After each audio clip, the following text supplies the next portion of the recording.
Good morning. I'm hopefully just giving people a couple of minutes to make sure all their screens are loading up and all their sound is loading up. So hopefully, and I would, people use Zoom however you want to. Speaker view might work. This, whatever works for you to give the best experience. But I'm just going to do a very brief introduction. So just by way of that, I am Jen Sproul. So I'm the Chief Exec of the IOIC. For those of you that don't know, we are the Institute of Internal Communication. So we are everything to do with ensuring that internal comms are the highest standard in any organisation. And obviously today, addressing racism, diversity, inclusion is actually a really important area for what we do in our roles, but also for us as a profession as well. So I'm going to hand over shortly to Isabel, who has put together today's session, who's going to introduce all of our speakers. Isabel is a writer for one of our Writers for Voice magazine, has done a fantastic job in putting together such a fantastic panel, which I hope is going to have some really great and interesting conversations. If you have any questions throughout this, do pop them in the chat box and then Isabel can pick them up from there. And also just to let you know, this session is being recorded. So in case you have any queries or things that you don't want to say at a public forum, just so that you're aware of that as well. So at this point, I will hand over to Isabel, who is going to chair and host all of today's discussions. Thank you, everybody. Thank you, Jen. Good morning, everybody. Thanks for joining us today and welcome to IOIC's Addressing Racism and Championing Inclusion at the Workplace Zoominar. So systemic racism exists in our workplaces, and as internal communicators, you have a part to play in challenging it and ensuring your workplaces are safe and inclusive spaces. Just this morning, very topical, I was reading in the news about the editor-in-chief of British Vogue, a man called Edward Enninful. He's a black man, and he was racially profiled on his way into work yesterday by a security guard. He was told to use a loading bay. This man is the editor-in-chief of this huge magazine. Very disappointing, but sadly not shocking. And actually, he had things to say about it, and I thought it was really interesting and really relevant to what we're talking about today, because he said, diversity is making its way into our commissioning and onto our pages, but what about inside our workplaces? Who are we hiring? Who are we nurturing? Who are we promoting? How do our office environments treat people? Who is allowed to get to the top? And I just thought that perfectly kind of summed up everything that we're going to be talking about today. So to help you with this, the Zoominar is going to cover a number of very important topics and areas of discussion around racism at work and the barriers that BAME colleagues face professionally. Taking us through the questions, we have prepared our 4 wonderful panellists who bring together a mixture of internal comms and diversity and inclusion expertise. We say hello to Jennifer Thomas, Andrea Mattis, Catherine Grinia, and Dion Hille. So Jen's already covered kind of questions. Please do include them in the chat box and we'll get to those at the end. But for now, I'd like to just invite each of our panelists to kind of tell us a bit more about them and what it is that they do. So if we'd like to start with Jennifer, then we can go on to Andrea, Catherine, then Dion. Hi everyone, thanks Isabel. So a little bit about me, as Isabel mentioned, I am currently a specialist in internal communications, but my background actually I started in corporate PR, so I sort of covered the spectrum I think of communications, going right through from corporate PR, brand PR, and then moving over to internal communications. I think this topic today clearly resonates personally with me, but also I've been a huge D&I advocate for, a number of years in not just in the workplace, but actually externally and sort of pan industry. So I think it's really important that we have these conversations, as difficult or as uncomfortable as it might be. I think the only way to kind of get to some action is to have that honest and open conversation. So looking forward to it. Hi everybody, my name's Andrea Mattis. Very similar actually to Jennifer, I started off in PR as well. Isn't that funny how that works out? And then you get to internal comms. and then you get to internal comms. You get So I've been in comms now for about 10 years, started off in PR, worked through all the spectrum, now in internal comms. specifically work on large strategic projects globally, and in particular looking at D&I. So I'm a co-chair for our Kaleidoscope BAME group at Collinson, where I work, and I also work across our employee wellbeing spectrum as well. So this is a very close subject to me. One, because as you can see, I'm a black woman. I have had experiences of being in the workplace and unfortunately have sensed and felt microaggressions. I've been in situations when I've been in interviews and it's been very much racial. So I can understand what it's like. But fortunately, we are now here where we are, and I definitely feel that there is space for us to improve for sure, and I definitely think we all, regardless of what role we have or what team we're in, we all have a responsibility. Yeah, for sure. Hi everybody, I'm Catherine Grinier, and I'm the founder and director of a specialist inclusive communications consultancy called Big Voice Communications. I set it up about seven years ago, as I felt that I've also worked in communications in various disciplines throughout my working career. I can't reveal the number because that will make me sound very old, but it's a long time. And about 7 years ago, I realised that I had an appetite to see communications at the forefront of changing the way that our workplaces, our businesses, embrace equality, diversity and inclusion, and that if you didn't take communicators with you on that journey, you weren't going to see any real lasting change. So for me, communications is central to this dialogue. Obviously today I'm here as an ally, and I personally have campaigned to end racial discrimination and all kinds of discrimination all my adult life, and certainly from an early teenager. So I'm really looking forward to today's discussion and hearing what all our amazing panellists, I don't mean me, I mean the others, have to say. So thank you. Hi there, I'm Dion. I head up marketing operations for Legal & General. I'm also the co-chair and founder of Insa Invest, which is an LGBT network in the city, trying to break down the barriers for people of color in finance who are also LGBT. I'm also the co-chair of our culture network at Legal & General, and sit on our gender committee as well. I'm looking forward to a very engaged conversation today with all of you. Thank you very much for that. I'm really looking forward to what this next hour will bring. So without further ado, let's dive straight in. So my first question is for all of our panelists, and it is this: what primary steps should organizations take to eliminate racial injustice in the workplace? And if applicable, what have you done, or what approaches have you seen that have been effective? And if I could start with Jennifer. Yeah, so I think first off, we have to realize that every organization is different, and the people within it will have their own very specific challenges. So I think for that reason, it isn't necessarily one blueprint that you can deploy wherever you are. And I think the first thing you have to do is listen. And that might sound really basic and really simple, but I've been in so many situations where we sort of dive straight to what we think is the solution, all with really, really good intention. But we actually don't know what the challenge is. We don't know what our people are thinking or feeling, and we also don't know what our people want. So I would always say, start with a listening piece. And again, do that in a way that is relevant for your organization. That might have to be through surveys that are anonymous. You might be able to do some face-to-face forums, start with a small group. I also recommend, most of our organizations hopefully have diversity networks. Start there. They've already got a community. They've already got their ear to the ground, and they can be a vast sense of resource without you having to kind of go to a new audience to build that trust.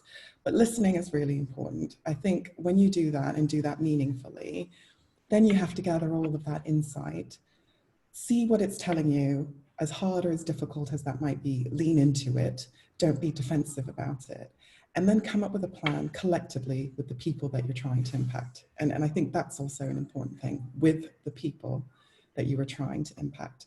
Not on your own, in a room, not just leadership. It's got to be a combination of voices around that table so everybody is represented. And then the final piece, I think, is be absolutely relentless about your outcome. Know what you're trying to achieve, be vocal about what you're trying to achieve, and do everything you can to achieve that, because I think that's what demonstrates the move forward rather than just the talking shop. Thank you, Jennifer. I completely agree.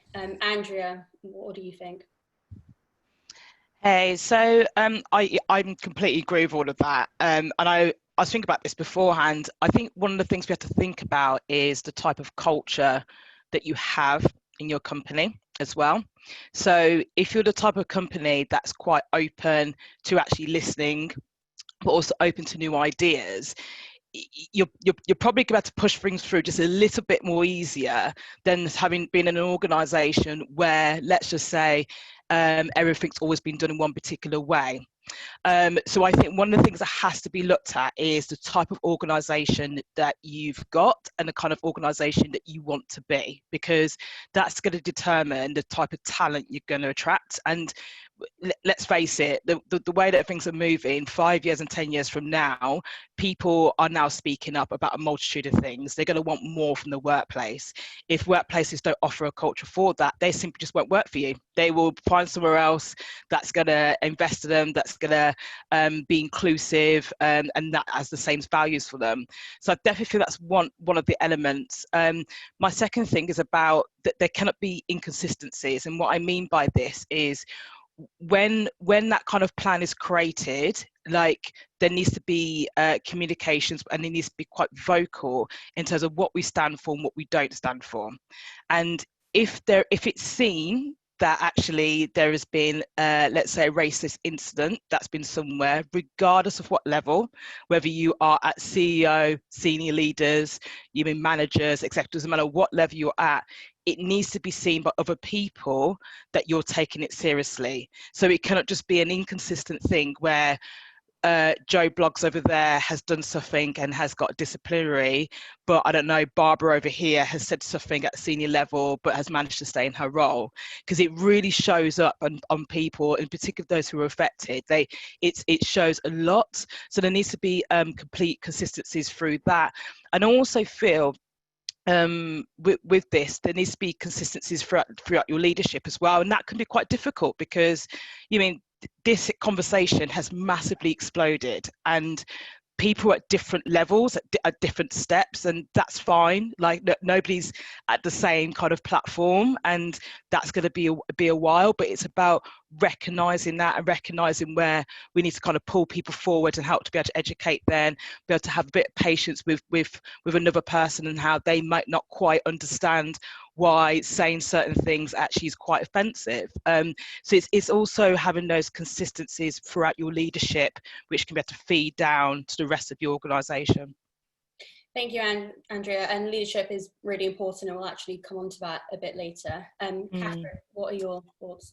So I think the first thing really, I mean, obviously I agree with Jennifer and Andrea's observations, and you haven't stolen too much of what I was going to say, which is a relief.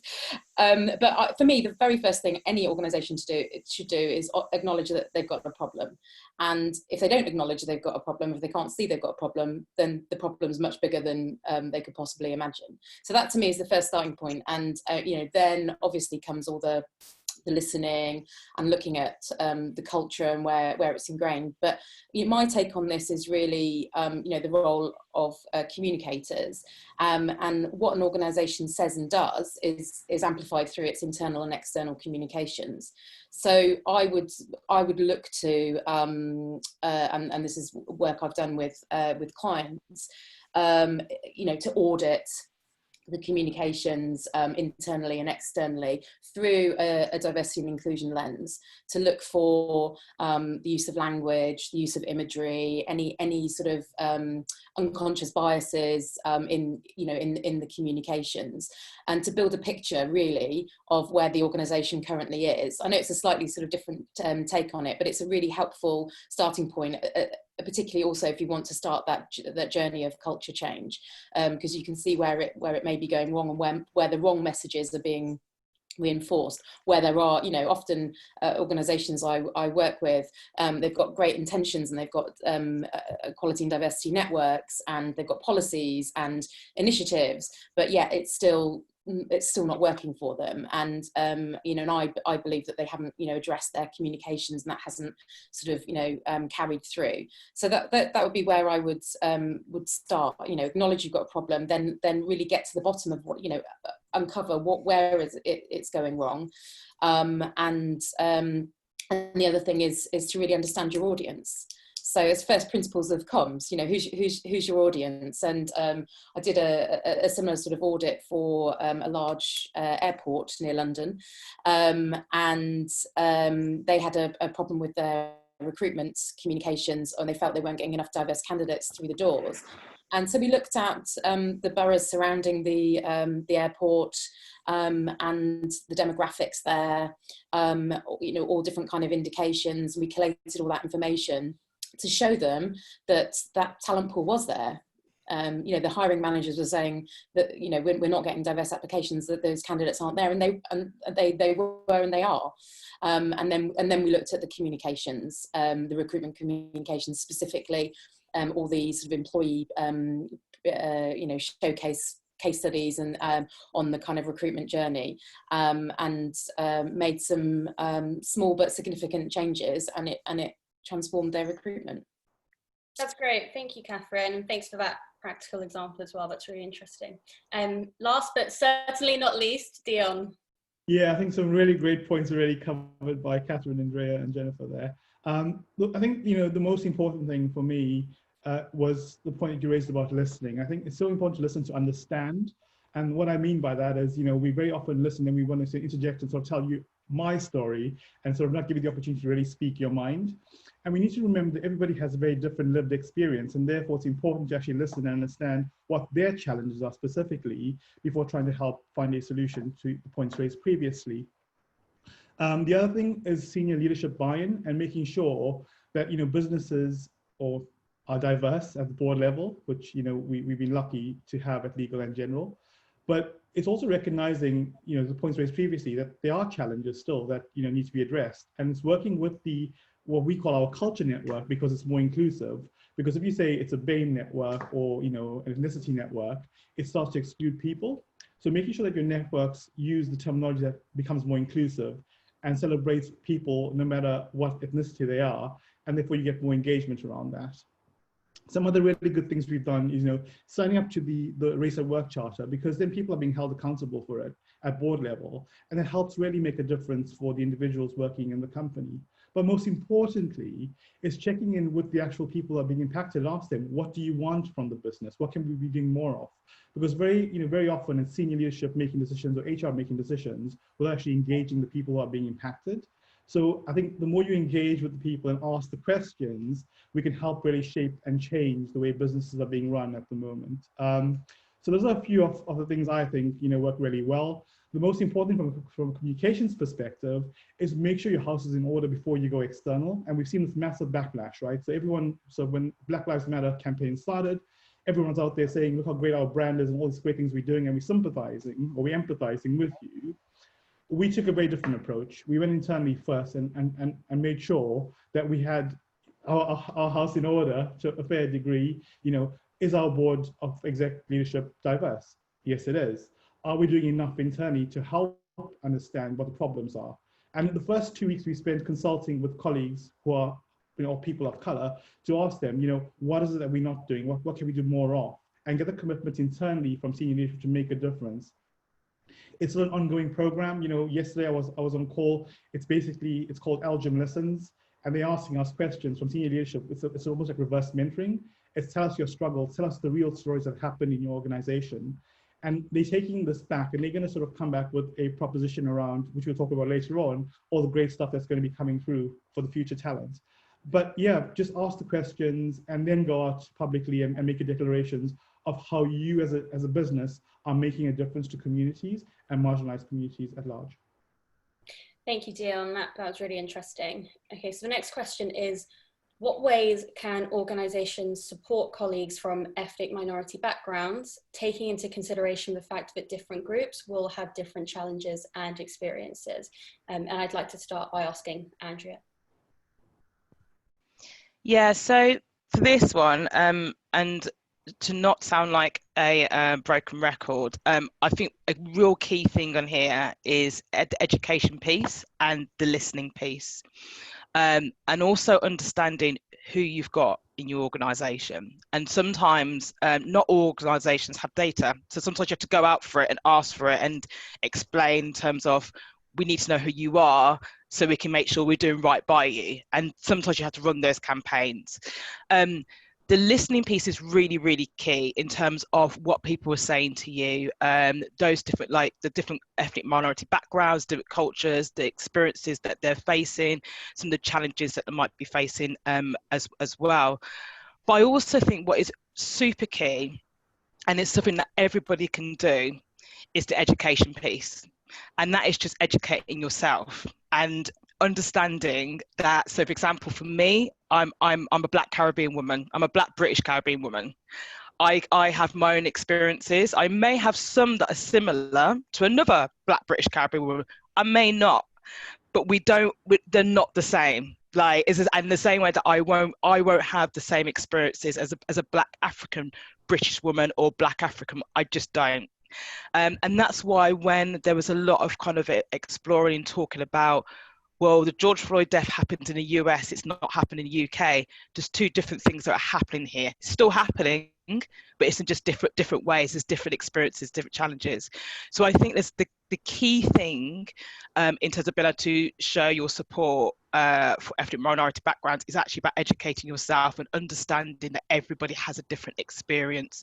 You can't, even when you have BAME groups, and this is something that we've been talking about in our own at Collinson, all of our experiences are completely different. Like that's just life, and that's a wonderful thing because it means you can learn from other people. So you can't do those generalizations as well. So yeah, the education piece and the listening and knowing your data. And once you've got that data, getting to work in terms of understanding, then kind of saying to yourself, what is it that could be affecting or a challenge for you, somebody like me? Tell me what's happening. What has happened? What can we do better? Thank you, Andrea. And Catherine, the same to you. Yeah, so I think it's always really dependent on the organisation, isn't it? And the situation that you find each organisation find itself in and the different experiences of those employees. But I think I'd agree with the point about education, training, awareness. But I think, and this is echo something Jennifer said in the first point about listening and giving BAME employees a voice. So whether that is through, if you don't have an internal network, staff network, setting one up, listening and engaging with what those experiences are. But perhaps I've seen also some organisations where there've been sort of entrenched problems with racial discrimination, setting up a freedom to speak up guardian.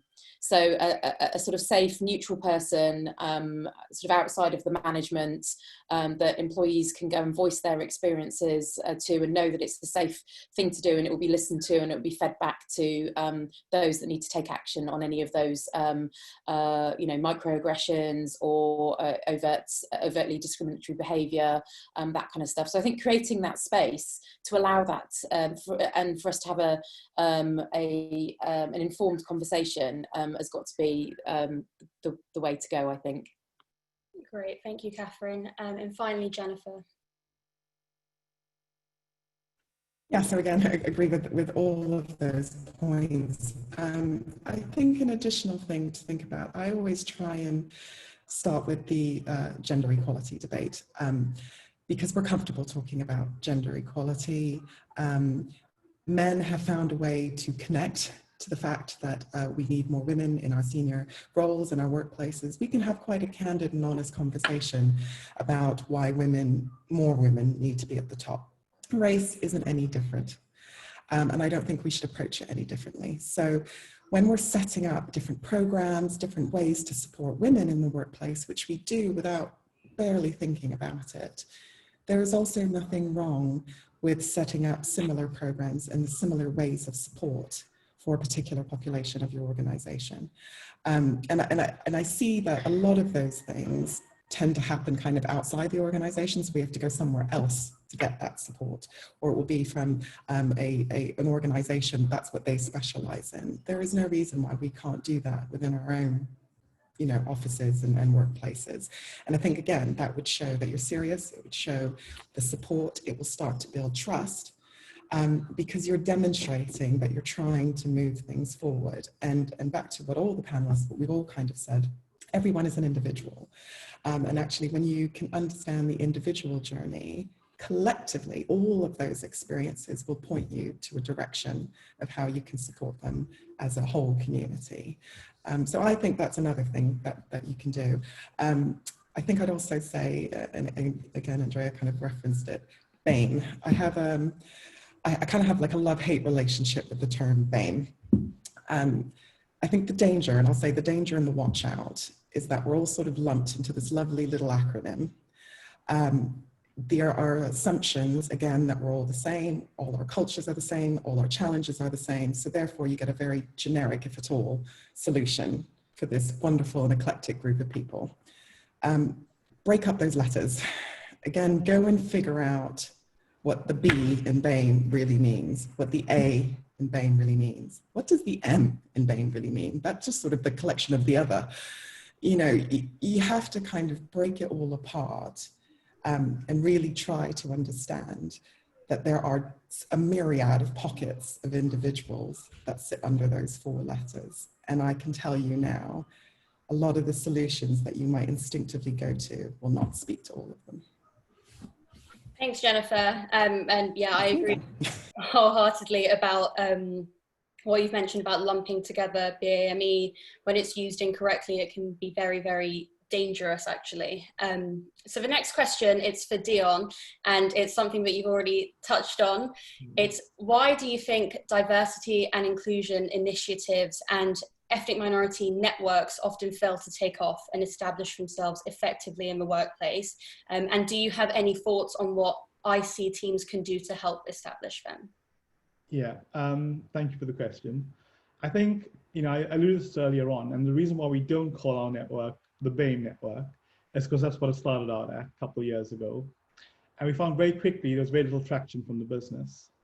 And there's a number of reasons why these networks fail, right? So the first one would be, I think, is when a network is being enforced upon you, when you didn't choose to put it together and you haven't been consulted, it will fail. So what happens, you find in lots of businesses, HR goes away with the business partners and they create these networks and say, oh, look, we've got you a BAME network. Go join the BAME network. And everyone's like, but I didn't ask for one. This doesn't serve my purposes. Have you consulted me about this? Have you even checked if I need this? And some people don't want to be called BAME, you know? So I always use the word person of color, or I say I'm Indian, but I'm South African, which is all very mixed up. But, and I think the other reason it fails is there's no proper terms of reference when these networks are set up. What is it trying to achieve? What people see this as one big sort of big party. You know, we go off, we do our, you know, jerk rice and peas or biryani or whatever it is. And, you know, we come and we sit and we talk stories. What we should make sure we do is make sure that, you know, the terms of reference is very clear around the objectives of what these networks are set up to achieve. One is educating people, because what you find is you end up preaching to the converted. You have the same people turning up to events. You have the same challenges 5 years later, 6 years later, because all we're doing is we're talking about it and there's no action being taken. So I think really important in terms of reference, executive sponsorship is so important, and it's making sure that you have a person who actually wants to be involved, not someone who's been forced to tick a box and join a network, say, look, I'm championing the, you know, the LGBT network or the ethnicity work or the gender network, because it will fail. If someone's not passionately leading from the front and saying, right, we want to make a difference in the business, let me have your thoughts, nothing is going to change. So those are some of the things I think that are really, really important to bear in mind. Also, you get burnout. Like the first year, everyone's very excited. Everyone's, you know, yeah, we've got this great network, come and join it. But year 2, because it's become something you do as part of your, additional to your job, probably outside of your desk normally, and there's no sort of, sometimes no funding for it, or, you know, you just don't have the time and people don't give you the time during working hours, people get tired of it and then they just stop because it's just too much of a responsibility to take on. It also can be very frustrating when you don't see change happening. And trust me, I've been through this. You know, I chair our LGBT network internally. And for the first year, it was me running around doing everything. And I quickly recognized that I wasn't actually consulting the people I was setting up the network for. And it's so important to go back and check in and say, what have we achieved this year? Is this the right thing for us? Is this, is it helping you? Is it making a difference for you? What do you need from the network? Is it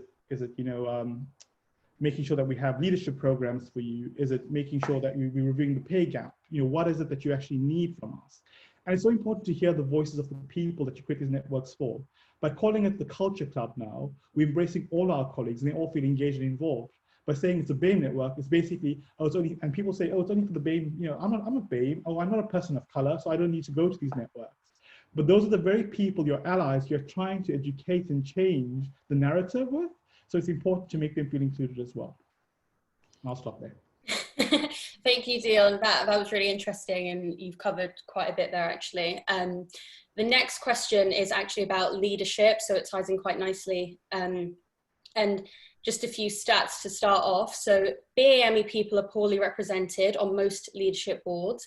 In fact, 1 in 8 of the UK working age population is from a BAME background, but only 1 in 13 people at management levels in the private and public sector are from that background. And it's important to understand as well that even within that, there's differing representation rates among different ethnic minority groups. So for example, Black employees hold just 1.5% of senior roles in the UK as a whole. So with that in mind, the question is this: what impact do you think a lack of senior representation has on employee engagement in such organisations? And how can internal comms and D&I teams work together to build development schemes that show routes to the top for BAME people? And I'd like to start by asking Jennifer. Thanks, Isabel. Yeah, so sadly, those stats are not surprising, but they are very, very disappointing. I think there's a myriad of things in there.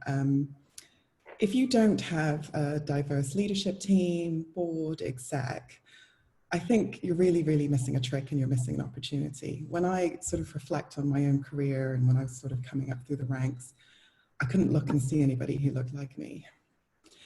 And actually, the reason I am where I am today is because of my parents, always reinforcing and pushing me regardless of not seeing anybody else like me. And when I became a bit more senior, I realized that I had a responsibility to be the person that looks like me for other people. And I take that responsibility very seriously. And I think what that leads to is I'm a real big believer in you can't be what you can't see. And so you have to be able to either tangibly see that, symbolically see that in some shape or form. And I think employers have a responsibility to do that as well. If you're serious about having a diverse workforce, an entire workforce, you need to put the parameters in place so that those people feel included. It's not just about diversity, it's about the inclusion point is so, so important. And when we're thinking about mentoring programs, when we're thinking about leadership programs, again, I go back to, we somehow easily can devise something to speak specifically to women. So when you're talking about race and ethnicity and people of color, really think about, again, what those people need. Go and speak to them and think about what they need. I had to kind of go out and seek my own mentor who looked like me, because it was really, really important to me. And I have a myriad of mentors. And I think that's good for me in terms of having a diverse mentorship as well. But at one point I just really struggled because again, when I want to share my own experiences and my own journey, I want to share it with somebody who's also lived through those experiences. And that was a big part of my own development. And when I'm talking to my own mentees, again, from all different backgrounds, but I've noticed, especially I guess in the last 5 years or so, the gravitation, and especially in communications, where there are more junior communicators really, really looking for people that look like them. So, my big ask of all of you today is kind of go back into your organizations, look at your demographic, figure out what those people want by asking them and listening, and then put programs, put people in place, put mentoring in place, put leadership in place, so that they can understand it from their point of view, not just your point of view. Thanks, Jennifer. Thank you for sharing that. Dion, the same to you. Yeah, I think, you covered all those points really well. And I think, it is really the lack of visible role models personally, I think Jennifer made a very good point there, because I prefer having diverse role models as well, not just someone who looks like me, because I may be able to get something totally different, a very different perspective of somebody else. Equally, it's recognizing the talent pools, because the common line is there isn't enough Black talented people out there. And I just laugh, because when you look around and you see the number of people that have achieved great things globally, it's actually quite shocking, and people can still use that narrative and say, oh, there isn't enough people out there. It's because you're fishing in the wrong pools, right? So it's starting to use those diverse recruiters. It's going out and looking for people. And the one thing that's really, really important is we must never push for equality. We must push for equity, recognize that people start in different places in their life. And therefore, when we sort of hiring people, look at the candidate that is going to be most effective. So if you have two people who are identical and you're trying to sort of change one of the inclusion or diversity metrics within your company, give it to the person that's going to help make a difference for that person by using equity and saying that you're both equally qualified, but right now, this person not necessarily ticks the box. I hate the ticking a box analogy, but it's going to help make a difference, because we need diversity of thought, because diversity of thought changes how businesses run, right? We've seen it, the stats have proved it. The people who are more diverse in their thinking create better companies and better organizations, and therefore better revenue for both internally and for the shareholders as well. It's a massive challenge in our industry. We only have 12 Black fund managers in the UK, which is shocking, thinking how big finance is in the UK. And we need to recognize those things and say to people at the board level and challenge the boards. We talk about diversity of boards, we talk about the gender balance, but is it truly balanced? Because what you find is the same people, 50-50 split of male and female, traditionally white, or even if they are not white, they all been to the same university. So where's the diversity of thought, right? So it's making sure we're challenging the senior leadership and saying to them, and also global businesses, and saying, we won't support you because you're not diverse. If it impacts them financially, they will make a difference. We see it in the legal profession. It's one of the most diverse fields, because clients have said to them, we will not use you because you're not diverse enough. And therefore they quickly recognize that they have to change. Thank you, Dion. That's really, really poignant as well. And it actually, again, ties on quite nicely to my next question, which is, how can internal comms coach managers on unconscious bias when it comes to recruitment and promotion, and ensure BAME employees don't face any barriers in their own career development? And I'd like to start by asking Catherine this. Sorry, just couldn't find the button. Thanks, Isabel. Yeah, I think what can internal communications do is really when it comes to the kind of recruitment communications. And so working with those hiring managers to ensure that the barriers for people of colour are removed from any of the recruitment communications. So whether it's an advertising campaign or the job description, the use of language and terminology. I definitely think that's a really good starting point. And I've seen some really effective results from applying a more neutral or more inclusive approach to recruitment communications. And I think the other element for me is for internal comms to showcase BAME employees at different stages of their career and interview them, and it's kind of the show not tell. So if we can celebrate positive stories where somebody who's perhaps joined your organisation from an entry level role and has worked their way up, let's tell that story and be honest about their experiences and what they've overcome, and I think constantly just reinforcing the lived experiences and showing that managers that are hiring to think differently, and if I'm not a recruitment expert, and there are many organisations that can advise you better on kind of more inclusive recruitment strategies and training for hiring managers. But obvious things to me are things like having panel-based hiring, so that you don't just have one person or two people deciding about a candidate that may not look anything like them.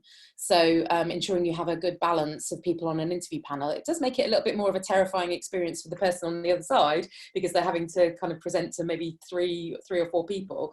But ultimately, you'll get a better result because you'll get the perspectives of those 3 or 4 people in the interview process. But also thinking about, you know, different ways of assessing what achievement looks like, and not being so focused on, you know, the university or the school or the postcode where they're from, or, you know, all those sorts of things. So you can, you know, you can remove all that and neutralize that to an extent. But I think, you know, it always goes back to awareness and education and culture change, and listening and learning from the lived experience. And comms is there to amplify that. Sorry, that's my point. Thank you, Catherine. And Andrea, what are your thoughts on this? Actually, very, very similar, if not the same to Catherine. I think one of the great things that we have as IC practitioners is that we tend to hear about things underground. Like, everybody always comes to us and tells us what's going on. And that's great because it means that we can usually influence very well. In this kind of situation, I mean, for me, it's a great opportunity to work with your talent recruitment team. It's also a really good opportunity to work with your L&D team in terms of looking at that unconscious bias, because it might be that it's about speaking to your people development or your learn development teams and kind of saying to them, look, we kind of need to do a bit more work. And I know that obviously unconscious bias as a topic and as a course has been obviously thrown up in the news recently, and because there's only so much you can do. That's the realities of it. However, it's like it's still having a part of it that can still be part of that process and that journey in sometimes educating managers about what they do when it comes to recruitment processes. I definitely think a lot of it as well is about language, but I don't just think that's just with BAME employees. I think actually that's just across the board of diversity. The way that some of the job specs are written are absolutely ridiculous. I mean, there's that whole statistic about how women are less likely to apply for a job if they don't feel like they have every single bullet point, whereas men are. I mean, like, if we've got that at that level, then at a BAME, and I know I've done this early in my career, and I looked at things and gone, oh, maybe I don't have the experience, I won't apply. So I definitely think it's about the language, it's looking about actually experience in terms of number of years, and kind of recognising that. And also as well, like, even simple things, as I see how we can influence and be able to advise, like even like small things like going into schools, going to colleges, wherever those people are, go and visit them. Like, it's, you know, you can make yourself out there to be able to help, be able to kind of increase those numbers, and also to make the sector more visible as well. So yeah. Thank you, Andrea. And the final question, and then after this we'll move on to questions from the audience because we've been getting a lot of good ones. What can internal communicators do to get more BAME people to consider careers in communications? And I'd like to ask Jennifer first.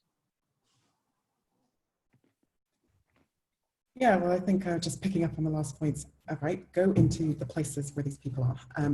Now, there are some really great programs out there that go and seek us wonderful talent out and help us navigate the corridors of communications, which is not easy, actually. And I think especially on the PR side, it can be quite intimidating. It can be quite a closed network that you actually have to be able to influence to do your job. And you do need guidance to help you navigate through that. So again, I think it's about thinking about the kind of talent that you want and going and seek it out. So if there are organizations that have already done all the hard work for you, who have found brilliant candidates, have vetted them, have trained them, and are ready now to come into your workplace, go and partner with some of those organizations. Taylor Bennett is a great one.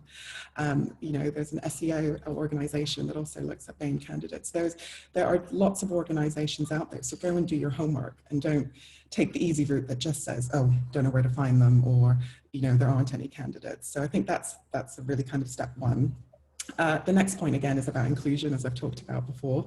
And again, sadly, I've had mentees who have had the right preparation, the right education, the right support, have gone into our industry and have subsequently left because they don't feel included. I think particularly if we look at the agency world, which again can be quite cutthroat, can be quite competitive.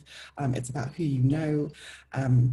and the associations that you need to have to get in front of a client. That's quite a hard world to navigate as well, and it's no disservice to the agency world. I'm just saying it's very different to an in-house world where you might have that wider support and that kind of wider team to lead on. So I think we need to think about that as well, and think about the diversity makeup of some of those businesses.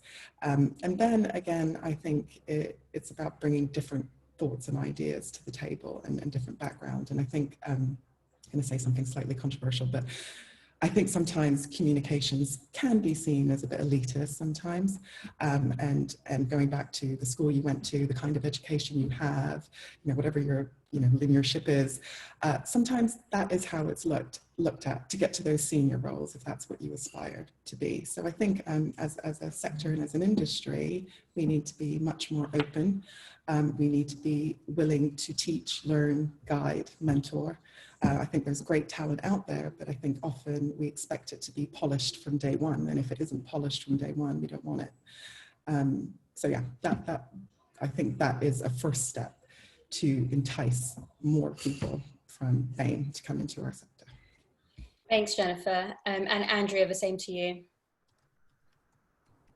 Yeah, so I agree with what you're saying there, Jennifer, completely. In particular, the part about people expecting those to come in quite polished, like they need to know everything, and it's like, well, that's impossible. Like, it's silly to have those expectations from early. The only thing I'll just kind of like add is in terms of being in communications and being an internal communicator, it's just being visible. One of the things that I've acknowledged at the time is, as a Black woman who works in internal comms, I make sure that I'm visible on LinkedIn. And I mean, I like the network and LinkedIn anyway, but I also recognize that there's going to be people who want to come into this industry who assume there's nobody who looks like them. So sometimes it's like you have to just be visible, say your thing, sharing your content, sharing your experiences, to be able to give that support for the people who are coming up in the ranks behind you. Because let's face it, I mean, I'm going to be retiring one day in my life. I have no intention to be working any longer than I have to. Actually, it's really important that we have talent behind us coming in, taking over, and making it even greater. So like for me, as in terms of what I can do, is about being visible and sharing that advice. Like it's if I do sometimes get this when I have people who will contact me directly and ask me advice, is I make time, because actually I know when I was coming to this industry, I found it really hard, and I didn't see anybody, even still now, like in all of my companies I've been at, I've never seen anybody who looks like me who's senior in comms. So I've had to look at other people or speak to other people or get coffees with other people, such and so forth. So yeah, be visible and just be open, and just recognize that as an internal communicator as well, we hold a lot of power actually, and we hold a lot of in terms of influence, and we can be able to share that with other people who want to come into this sector. Thanks, Andrea. That has all been really, really interesting. We've actually got a bunch of questions, so I'll try to get through as many as we can, but obviously if you need to head off, if we do start to overrun, feel free to. The first question I'd like to direct to Dion, and it's kind of something you touched on earlier. It's, how do we make sure this doesn't become a tick box movement? Yeah, I think, and it goes back to the point of asking people what do they need, because it's very easy to say, oh, look, we have all these great networks, right? And look how great our company is. But the lived experience of the individuals within the company is so important. And it's basically holding people accountable. So when you have these networks, it's checking in every year or every month or every quarter and saying, what have we achieved? Is it moving in the right direction? And it's checking with your senior leadership and saying, as a board member, the work that you're doing with these networks, is it creating a difference for the business? Are you seeing a change? So, if you don't want to make it a tick box, then hold people accountable and make sure that, like I said, the terms of reference is there. Make sure you're reviewing that and then holding people accountable and holding them to it. So, yeah, you can only be the change that you want to see, right? So if you're not driving that change, it will just become a tick box exercise. Absolutely. Thank you, Dion. The next question, I will direct it to Catherine, and it says, how do we guide those who don't feel that they want or need education, especially non-BAME people, Otherwise, we end up with the same people at every event, the people who already care. How do we persuade those who don't care?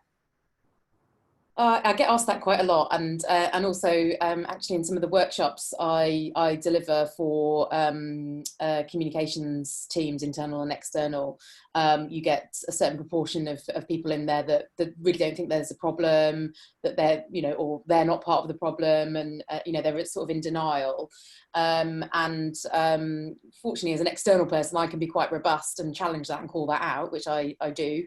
But I really think the way to bring people along is to, you know, we've had all these points before, sort of consistency, authenticity, and I think culture change doesn't happen overnight, and so you'll get some people will be naturally more supportive and natural allies, and others will need persuading, and you've just got to keep up the awareness programs, the you know, the giving a voice, the telling positive stories, positive reinforcement, and you will get everybody. And I think also have the right policies in place.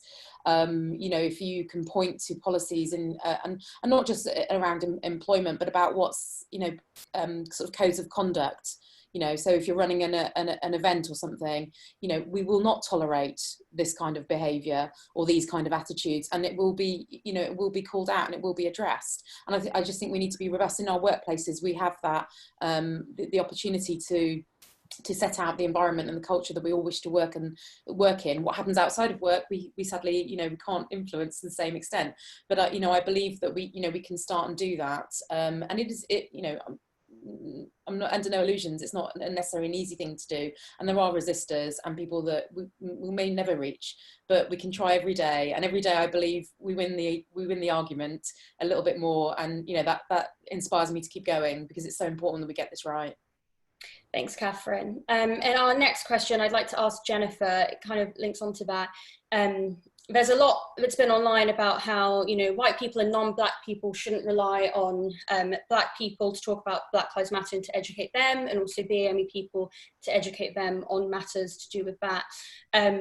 So with that in mind, how should internal comms approach the topic of gathering BAME employees to take part in listening groups, and how should they ask them to share their experiences in the right way? Yeah, so I think there's a real difference between, let's say, somebody coming and saying to me, I don't see what the problem is. What's the problem? Instantly, I don't want to speak to you, right? I am not going to take any of my time to explain to you what the problem is. However, if somebody approached me and said, I've been seeing everything that's been going on with Black Lives Matter. Actually, I don't have any lived experiences myself, so I'd be really interested to hear your point of view or your story. I'm more than happy to share, right? So again, we're all communicators. We know about language, approach, tone. We've got the gift actually to get people to open up and to share. And you know, as Catherine was talking about, when we're thinking about how we communicate internally, whether you run your campaigns, how do you do storytelling in your organization? How do you build that trust? And so I think there's a real difference between sharing experiences to help you help me versus me having to be your teacher about history and my culture, when in this day and age, a simple Google search will help you do that. And I think that's where our frustration is coming from. We are not living in an age where we can't access information, and you can access it via a myriad of channels that suit your own needs. So I encourage you to be proactive and go out and do that. I'm not going to do that for you. But what I will do is bring it to life for you. I will make it relevant. I will tell you what it's like today in my workplace, outside of my doors, in my community, in the shops, how it affects my kids, so that I can bring it to life for you, so that hopefully you can find a connection. And you know, I talked about earlier with gender equality, we're finding a way for men to get to understand how it feels to kind of have to work 10 times harder as a woman. This again is exactly the same thing. As communicators, we need to find a way for our audiences across our entire organization to realize that we're talking to them. We are talking to every single person, because we all have a role to play in this. So how you create that narrative, what language you use. Dion talked about, you know, calling it a culture, versus BAME, a BAME, just so you're not just talking to one bit of your population. So really think carefully about your language, how you execute your activity, how you bring trust and how you bring people in so that they want to share. And I think that's what we were talking about when we say listen.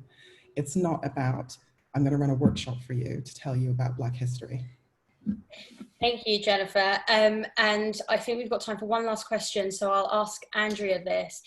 What is the right response to a racist incident in the workplace, and how do you balance disciplinary action with educating the person responsible? It's tricky in a way. It depends on your organisation. I mean, to be honest with you, if you have a racial incident, it's almost like flat out, it's done. It's the same way if there was sexual harassment, sexual assault, it's flat out. And that would be, in majority, I would imagine, I'd like to think, of companies' code of conduct, that there are certain things you do not do. And one of them is in terms of racial instances. I do think that's obviously where you bring in your HR teams or your people and culture teams to be able to support that and to kind of take that through. And that's really important. And that's where I talked about earlier on about things have to be consistent. You have to know what kind of culture you are, and you need to know what kind of what you stand by. And whatever you stand by, you need to follow through. And that can be difficult because sometimes, depending on who the person is or what level they're at, it's not always, it sometimes can be seen as, well, can we not just dismiss it? Can we not just have a chat about things? You mean resolve it? And there are spaces to do that. You mean, obviously people need to be able to come together to talk, etc. and so forth. But you've got to think about the message you're sending out to everybody else if you don't stand by what you said at the beginning. So I think it can be a challenge, and I can see where there can be challenges. I mean, I've only seen recently, I think it's with Adidas, their senior HR director, I think, stood down from the board recently because there was a lot of complaints that were made towards them from employees. I can't imagine that being an easy decision for Adidas in any way. But if you said that you're anti-racist, you're anti-racist, right? So you have to go with what you've said. So yeah. Thanks, Andrea. And thank you to all of our panelists. That has been a really, really engaging and insightful, interesting hour. I know that we've had loads of questions. We haven't been able to get through them all, but there's just so much to talk about with a topic like this. But yeah, I think there's been loads of great takeaways, and it's been really interesting. I'll just quickly hand over to Jen now to close. I just wanted to say thank you so much to such an amazing panel. I mean, I have written down notes, thoughts, and literally the comments coming in the chat box going, this has been such a well worth spent hour. The takeaways, the thoughts, the engaging. I mean, I think it's amazing how an hour's conversation can really help change people's perspectives and help people to understand things. So thank you all. And like I say, apologies we didn't get to all the questions, but Isabel, I think we're working on some more content, aren't we, in Voice Magazine? So if we didn't get them there, we'll take a note of them and hopefully we deal with them later on. But absolutely brilliant. And Isabel, thank you. You've done an amazing job in organising and putting together such a stellar panel. If anybody needs any support, or from IOIC's perspective, you feel there's something we should be doing that we're not doing, or you need us to listen, just always feel free to contact me. My email's on the website. It's simply jennifer@ioic.org.uk, and we're here to make anything that we can different and help change. So take care, everybody. Have the great rest of the day. Thank you very much.